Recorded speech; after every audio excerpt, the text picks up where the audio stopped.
Welcome to the InStory Show. I'm Devorah Spilman, your host, and today I am thrilled to welcome Joyce Vanderlily. Hi, Joyce.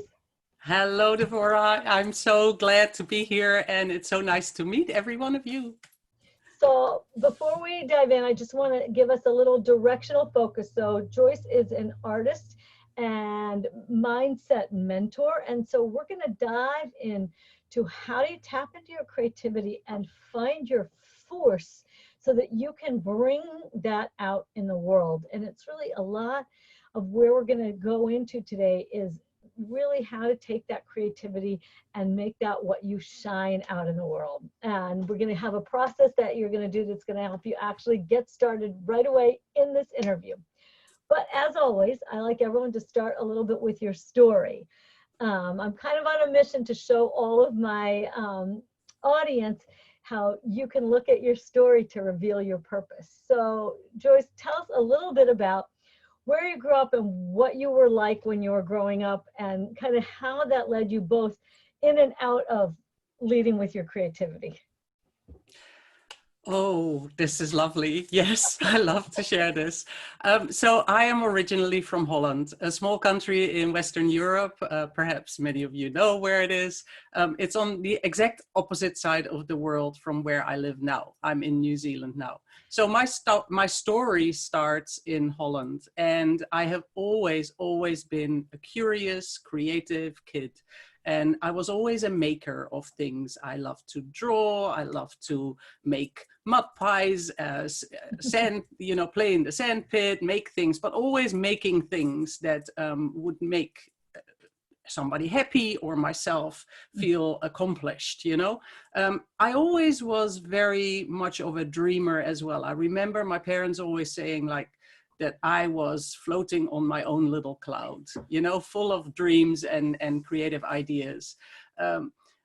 I was very determined too, because I played with Barbie dolls, not so much to play with the dolls, but to make them new clothes. And there was this fashion thing that I had once seen with a halter line, and it was really difficult to create something with that, to put that over their heads. So I found a way. I just pulled off their heads, put their new clothes on, and put the head back, things like that. I was always doing these weird, wacky things to make my dreams come true, really, to make my ideas into the world. So that's, I always started with creativity. Yes. And of course, like everybody else, it was always seen like cute and nice, but not really what you would be doing for a career. For a career, you want to pick something serious. So when I went to school, and the teachers and the parents were always saying, like, you've got a great set of brains, so you want to use them well. Yeah. And not just on a creative play thing. Yeah. I think it's so common, and that's why I ask people to share it, is that this idea that who you really are can't be what you do in the world. Yeah. So exactly. What did you end up, so what did they kind of push you to do? Well, I was always sort of a people-pleasing character as well. I'd love to make my parents happy, and make them proud. I'm the oldest of two girls, and so I needed to set an example for my sister as well. And I could, I was okay in school with learning things, and the teachers were always, saying that I would do well going to, for instance, in primary school, it started like, go to this and this high school, this college, that would be good for you. And my parents always wanted the best for us. So they wanted us to study something that would make you a good living, and artists, they don't make a living, right? You're a starving artist, and you will only make money when you're dead, and things like that. So in college, the suggestion was that I would go to law school. That's so funny. That's the first I've heard. Be super creative artists, and then they should go to law school. Yeah. And I just felt that I got really rebellious as a teenager. I got so rebellious that I wanted to leave home, run away. You know, I sometimes had my suitcases packed under my bed, only to come home and my mom would have unpacked them again because she saw right through me. But you know, I started to become quite rebellious just because I couldn't be myself. There was one place where I could be myself, and that was in my art teacher's class. And he understood, and he gave me a really good suggestion. He said, why don't you go to this and this art academy and get a teaching degree on the side so that you can always teach and do what you love. But of course, my parents didn't want to send me to Amsterdam because that was too dangerous. They thought that was too dangerous. As I said, I'm the oldest one. So they were a little bit protective and perhaps overprotective of me. And they thought that I would walk right into all things bad. Yeah. So I was not allowed to go to that art academy. And I felt deserted and empty. And I didn't want to go to law school. I didn't go to law school either. I never did. But it started a life that started to be very much like a roller coaster, up and down and up and down and up and down. Yeah. So what did you end up doing? Oh, I did all kinds of odd jobs because, of course, I finished school and I didn't go to college.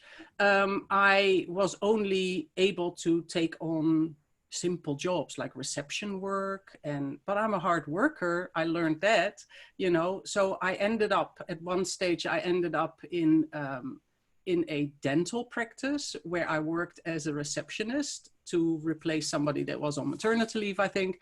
And then one of the dentists asked me if I would want to be an assistant, a chair-side assistant. And I said, well, I've never done it before and I needed a job. So, you know, so I said, sure, I can learn, you know. And so I started a career as a dental chair-side assistant, yeah. Well, okay, so how long did you do that for? About 10 years. Which is way too long, yeah. But see, the reason I ask is that it's so common that very creative, very spiritual, sensitive people were led to do work that somebody else said they thought you had to do to succeed. And of course, it's not satisfying, right? So at a certain point, you probably really got frustrated with that. Yeah. So yes, working a job just for the money. And then, you know, my life in my heart, my soul, I felt like my life only started the moment I got home, because then I could do the things that I wanted to do, which meant that I stayed up really late at night to get all the creative juices out, really. And I started sleeping less and less. And basically that's, you know, you work yourself to a burnout that way. So that's also not a beneficial solution. So something had to change. So what happened? The big thing that I decided was to move away. I decided that there were a lot of factors, but I decided that there must be a better quality of life. So in the time that I worked, I made an income and I traveled a lot. And I saw so many other places in the world. And I decided that I wanted to live and be in a place with a better quality of life than the one that was happening in Europe. So I looked at a lot of different options, and eventually I immigrated to New Zealand. It's sort of an adventure and an unknown, and I didn't know what I was going to do. And, you know, I just took a leap of faith, really. I wanted to experience something that was new, that wasn't subscribed by anybody or expected by anybody. And a lot of my friends said, gosh, you know, you have a good life here. Why do you give everything up? You know, why? You know, everybody, yeah, there were only a few that said, wow, I wish I had your guts and was brave enough to leave everything behind and do something else, because I'm not really happy in what I'm doing either. So for me, I forced myself into a big change by moving away. Yeah. Mm. So what launched you back into this whole world of being an artist and a mindset coach and really making a difference for others? You know, like because a lot of people I think sit back with those friends of yours who said, I wish I could do it, but they can't. And so I Yeah. like to try to also unpack a little bit about what helps, what helped you decide, like what helped you move, and like, is there something that helped you have the courage to do that, that you help others with now? Yes. It's connecting to your inner force. I call it the force. I call it my force or somebody's force. Like they sometimes describe it, for instance, for women, if you know, if something is wrong with your child, you can suddenly lift up. If they're trapped under a car, you can suddenly lift up the car. If you need to run away, you suddenly can run faster, you know, all those kind of things. And I think that there is an extra superpower, an extra force that we can tap into if we find the connection. And I think you can find that through mindful mindset work. You know, if you find ways to really connect with your core being, and I don't know, I can hear voices, you know, I can connect to my inner self and have a conversation. And yeah, so sometimes I need and often I need my art to bring it out, because I start with a feeling, and I do a lot of art journaling, and then I start journaling, and then hidden things come out, or deeper layers of the experience that I'm feeling at that moment. They come forward, they start to show themselves.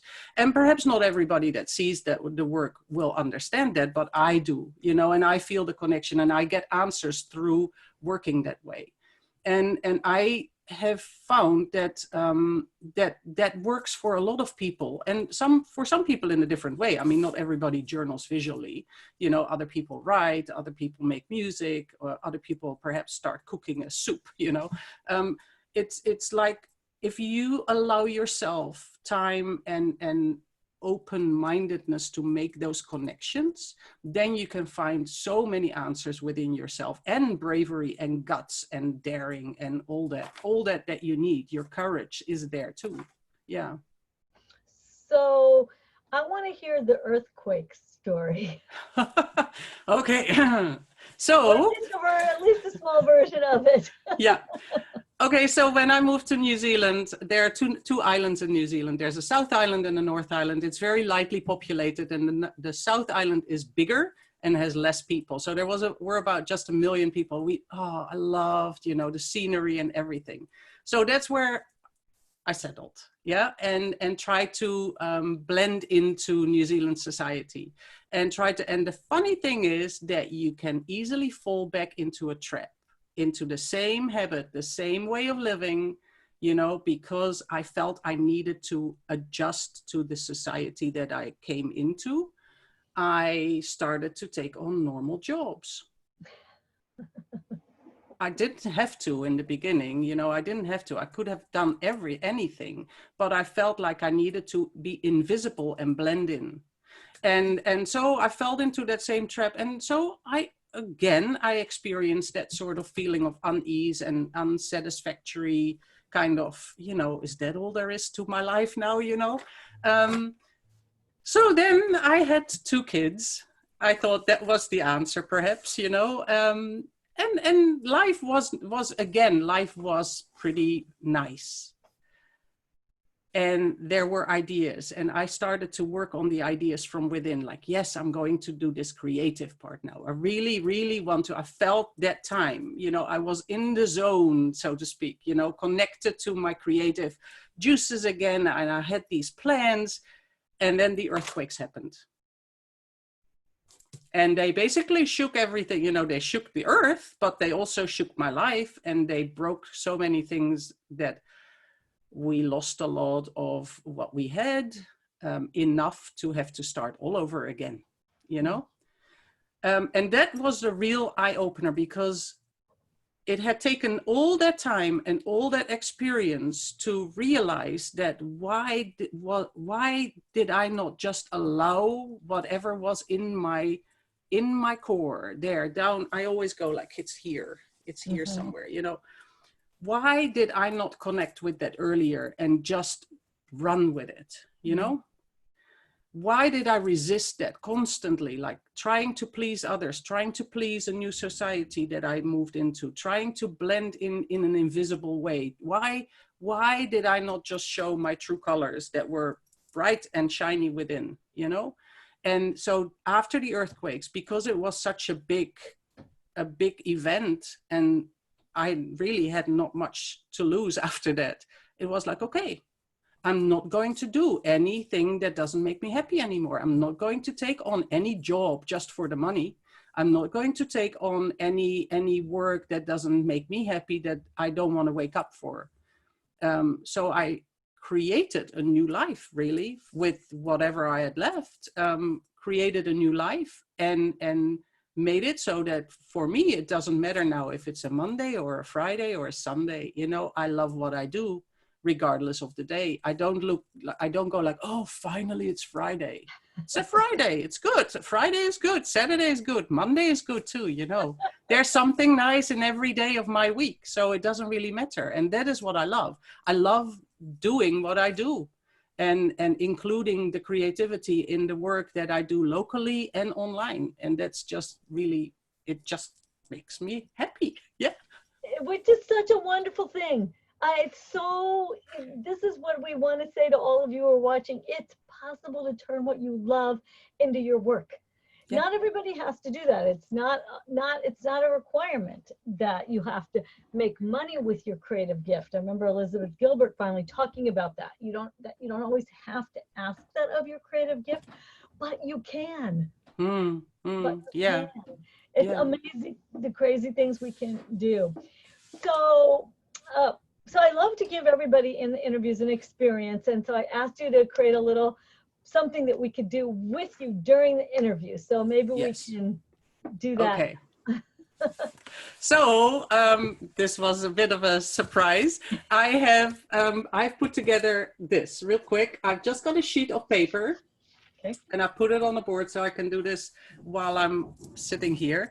And I've got a bunch of colorful markers. I'm not sure yet what I'm going to use, but I'll probably start just with a gray or blackish one, because I'll share with you the way I start unpacking. I describe it often.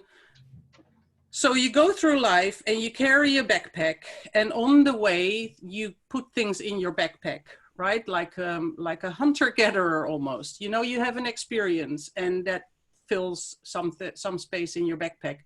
By the end of the day or by the end of the week, you can carry so much stuff with you that it feels heavy. And it makes you struggle to move forward, you know? And that is when I start to work in my journals. And that is how I clean and unpack my baggage. The way I do it, I create journals and I fill them up. So here's one, for instance. This one is full. Yeah, this one is full, almost full. But by the time this one is full, I know the experiences that I have, that I'm keeping in here. So the moment that it's not that I'm going to read them every day, but I can look back. If I feel in a certain mood and I know that this holds certain experiences, then I can flip through the visuals. And just by looking at the visuals, I can go like, oh yeah, I remember. Okay, that's done. I know how to deal with this. This is how I dealt with it then. So, you know, you look at it and it goes fast. Mm-hmm. It goes fast in a way like that. So they're basically little boxes or containers or vessels that hold your treasures, that hold your experiences and the way you work through things. And the fact that I've worked through those things in a previous time doesn't mean that monster cannot come back up, you know? I call them my mindset monsters. So you see a monster come up in your way and you deal with it. Sometimes you need to be nice to it. Sometimes you need to be crushing it. Sometimes you need to fight it and battle it, and you know, and sometimes you just need to lock it up. And so depending on my experiences, I use these sheets and these things like so. When I have a blank page, and a lot of people that say like, oh yeah, but I'm not creative, so I always struggle with the blank page. Well, that's very easy. You just start with writing a few words. You know, you can write them. I usually write them this way. So I can say, for instance, gosh, there's not much that I'm worried about today, but okay. Let's say I'm worried about the state of the world that I sometimes carry. You know, I like to fix the world. I know that that's impossible, but sometimes if I see a lot of the world news, I can get very anxious about the things. So I can say, okay, it really bothers me, and I have more than one language, so I can write in different languages too. It really bothers me that blah, blah, blah. So I can just write like this into one big word, and I can go back and forth as well, that we have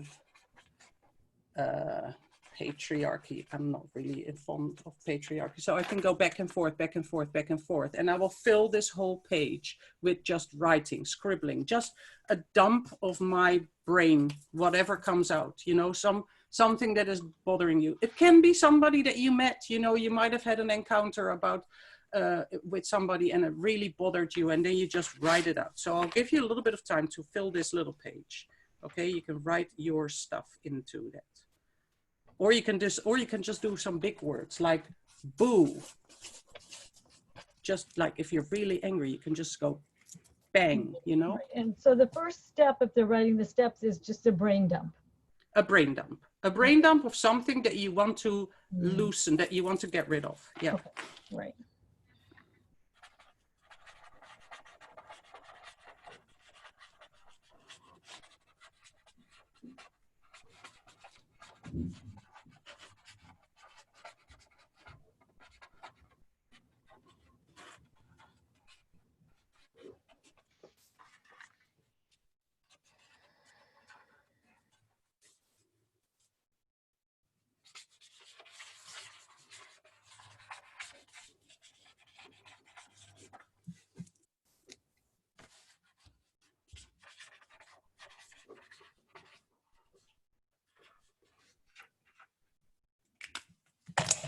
Okay, so I'm doing it quite boldly here so you can see it. But so usually I just use a pencil or a pen, that the letters are not that thick, but it doesn't really matter. But otherwise you can't see it in the screen.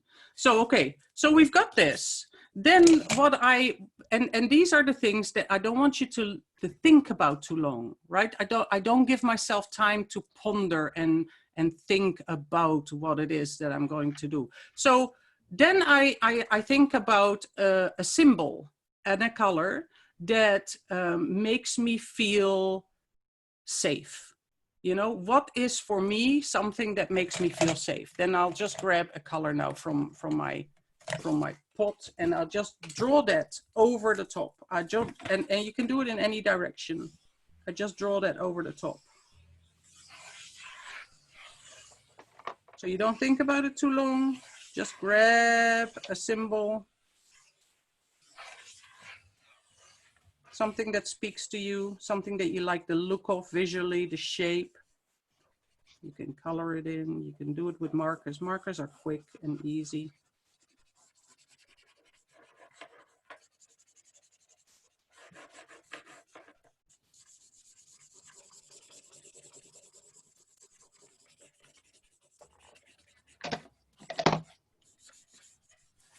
Cool.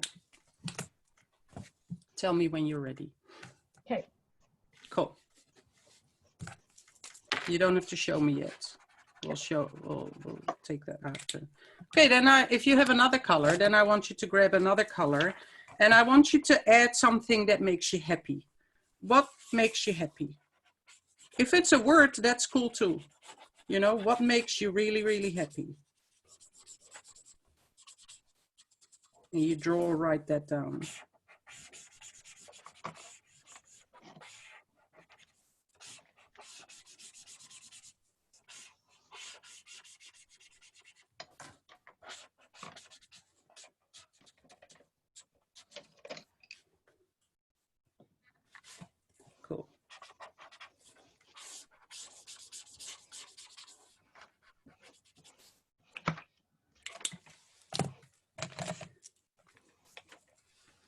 And then let's pick something. Oh, sorry, when you're ready, when you're ready. Okay, good. And then let's pick something. You pick another color, or you can pick the same color. You know, if you're more into similar colors, that's cool too. Then you pick another something that you would like, a dream that you have. What is a dream that you have? You know, do you have a dream? How would you show your dream, or how would you write your dream? You can just write it out if you want.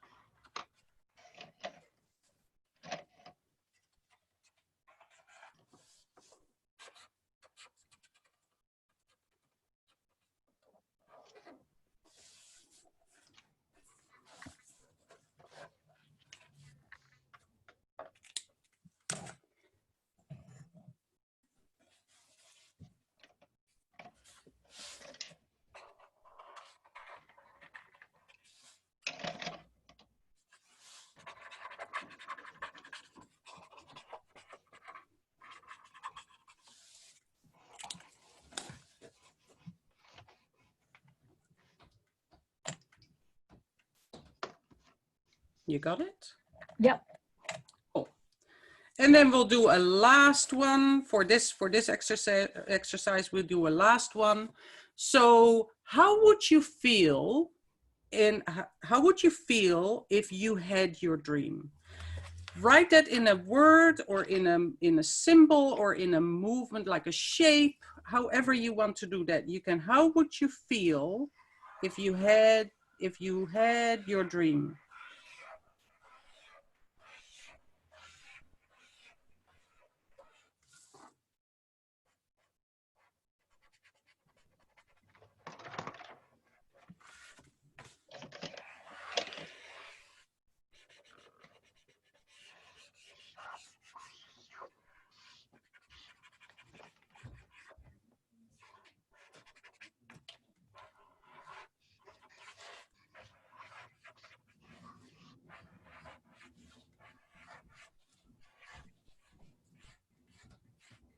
Got it? Mm-hmm. Cool. Okay, I'll share with you what I've made. I made this. So it's not about it being a masterpiece, right? This is just about when for instance, if I put this on a pile and I go back on Sunday, for instance, if I feel a little bit down and I grab this, then I remember what I left there. Because now this thought that I've put here, I no longer need to carry in my backpack. That's really the whole point. The moment I put all these things, all these layers about this here, I no longer have to carry it with me. I don't have to worry about it. People worry about a lot of things that are extra baggage. You know, they worry about things they have no control over, about the weather, for instance. Nobody can change the weather, so you don't have to worry about what the weather is going to do. They worry about things that have happened. Well, you can't change that anymore, so that is, you know, irrelevant. They worry about what may happen in the future. Well, that hasn't happened yet, and there's so many possibilities that it's ridiculous to worry about that as well. So, you know, so try to lighten your load. It's all about trying to lighten your load. So your backpack is empty again and you can walk forward. You can make that move forward. And again, you know, I don't always keep all these things. In my journals, I usually use that as a bottom layer. And then I start to create. I give myself more time. I need more time for it. Then I create from this, because this will leave me with a feeling from where I can create an image. You know, I illustrate my life away, really. Yeah. So what have you made? Okay, so I'll show you. And one other thought about it, what it made me think about is I transformed those immediate worry things into something new. So yeah. I just have I didn't have very strong things to, it'll be a little hard to see. So cool. What I went through was kind of feelings of worry and doubt and judging myself. And then I wrote down your steps, and So then when I had to write down a color that made me feel safe, it was this yellow, this sun is sunshiny. It's been really beautiful lately. And then what made me happy, then it was my trees, Yes. right? And the green of that. And then a dream I have is we were talking about Israel. I actually have a dream to move back to live in Israel one day, which then was like this sense of being whole, of feeling joy. And so what it did was it took me on this journey kind of. I know. Yeah. Instead of, It's like a story. Yeah. right, exactly. And I've been thinking a lot about like what makes you, how do you move from being constricted to expanded? And that's what I feel like it did. Like the things that I worry about they make me feel kind of constricted, but you took me like step by step into a more expanded state. Yeah. Right. So that just, and so it wasn't even just it wasn't even just the feeling of unpacking my backpack as much as transforming the weight of my backpack worries, so to speak, into my uplifted possibilities, and also to what it's interesting because it like that step by step of like, well, what's something that makes you feel safe? So that's a start of getting out of that fear, worry, doubt, all that stuff. Like, how do you feel safe? And then a little bit past that is how do you feel happy? Yeah. Right, what makes you, and then a little past that is, well, what's your dream? And then a little past that, well, how does that make you feel? So all of a sudden I'm in a new feeling state. So exactly. Yeah. Also, most of the work that I do is like that. You know, it is working with and twisting it, flipping it over. You know, just like a little pancake, flip it. Yeah, it was fun. And it's fun because I'm not a visual artist. That's not my normal go-to mode of expression. So whenever I work with visual artists, I'm like, just scribble around, you know, but it's fun because it pushes me a little bit out of my normal mode, because mine is always imagery in my head, and it's all it's words, it's imagery, but it's not necessarily, I don't tend to put it on a page. Just do you not journal? Like keep a journal, like if you're traveling? Yeah. Well, you could add a little. I don't. I mean, I just don't generally. It doesn't. I don't need. It's not my. No, it's not your thing. That's cool. It's generally not my thing. I do a lot with imagery, and it's fun when I do imagery work with visual artists, because then they don't just write it; they make these pictures. And it's like great. Yeah. Oh, that's awesome. So tell people a little bit about the free gift you have, and also everybody, if you did the process, then share it with us in the Facebook group, because you know this whole series is about coming out of hiding and daring to be seen. Yes. And again, you know, you don't need to be putting down masterpieces. It's not about that. Right. It's about enjoying the process and getting something out of that. Getting something out of that process, just like Devorah just said, you know, she's not a visual artist, but you did get something out of it, which is really cool. Yeah. Oh my gosh, I loved it. It really moved me. It moved my energetic state, right? So I love it. I call it like that's the way I meditate, really, you know, by allowing the time and allowing that to happen. So my gift is 5 fast focus formulas, which sounds perhaps maybe like a race car. It's not. The thing is that I'm a multi-passionate creative, and I work with other multi-passionate creative people. And the difficulty that creatives find is the focus, the keeping to the path that you're on, and not being distracted and falling off the edge of your path. So focus is a really important thing to keep in your mind, to keep in mind and to work on. And I've put together something that takes you in 5 steps to a habit that makes you focus more easily. So that is my gift. Yeah. Wonderful. No, I saw it. It's really a super cool gift, and it gives you some day by day, step by step, and so that you can move forward. And that's really a big part of my goal, is to get us unstuck, like get us moving forward with this creative, you know, unique passion that is part of every person. I think the world needs us to do this. Like, it's being asked. I know the world needs us. Of course, the world needs us. Yeah. So even if you've been stuck in the past, you're hearing stories of all of these amazing women who have moved through, and it's never too late. No. It's always possible. It's amazing what we can do. Yeah. So Joyce, as we're going to round up, leave us with a few last words of inspiration. Last word of inspiration. Well, I just want to say, look behind me. I've got references to time. I have struggled with time a lot of the time. That's a little bit funny. Yeah. A lot of the time I've struggled with time. I have, I've learned to accept that time is always on your side. If you let it, if you believe that you can do it, then forget about the time. So it's never too late. It's never that you don't have enough time.